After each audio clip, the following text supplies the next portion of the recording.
जितनी आबादी नहीं है उससे कहीं अधिक आधार कार्ड बने हुए, तो ये बड़ा चिंता का विषय है।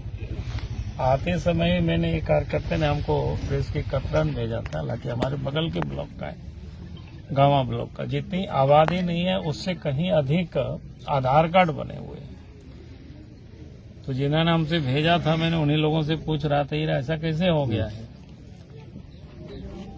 तो कहीं ना कहीं कुछ ना कुछ मामला गड़बड़ हो रहा है कि आखिर जितनी आबादी आधार तो उतनी ही बनेगा, लेकिन उससे अगर अधिक आधार बन रहा है, इसका मतलब कहीं ना कहीं से बाहर से लोग आ रहे हैं और आधार वो गांवा का दिखाएंगे, आधार वो गिरिडीह का दिखाएंगे, लेकिन रह रहे रांची में, कहेंगे कि हम गिरिडीह के लोग हैं।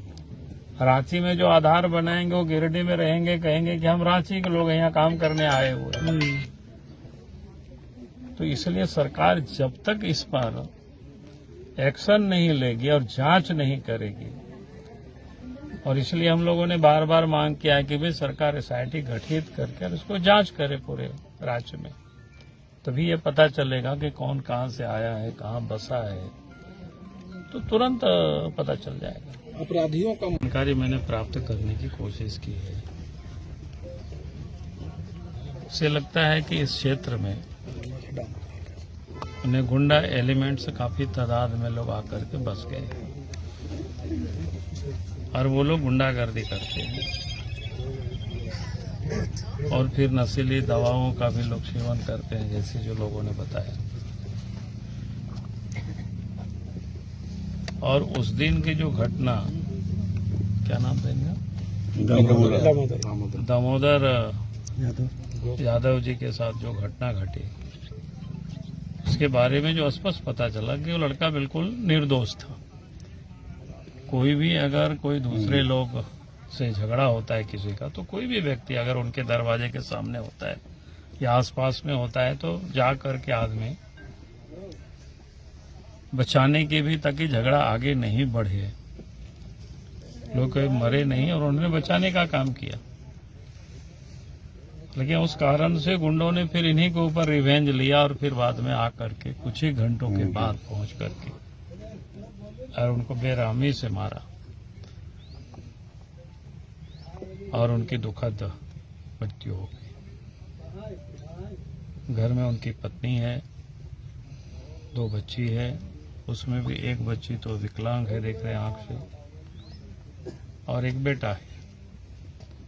वास्तव में उनके सामने तो बहुत बड़ा कठिनाई है।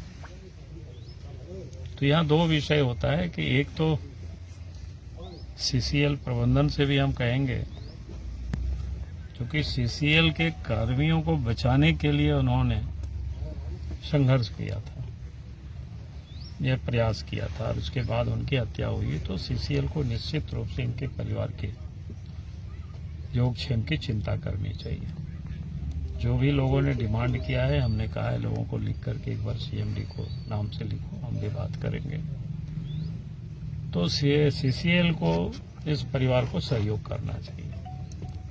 और दूसरा, जो राज्य सरकार है, जो इस क्षेत्र में गुंडा तत्व जो बसे हुए हैं, तो ऐसे लोगों को ढूंढ करके इधर से हटाना चाहिए, बाहर करना चाहिए। जो जानकारी मिल रही है, इलीगल तरीके से भी बहुत सारे लोग बसे हुए हैं इस क्षेत्र में।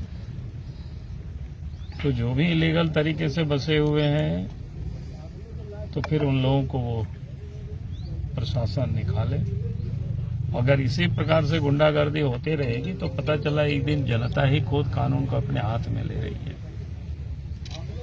तो उस दिन फिर सरकार कहेगी कि वे कानून को हाथ में नहीं लेना चाहिए।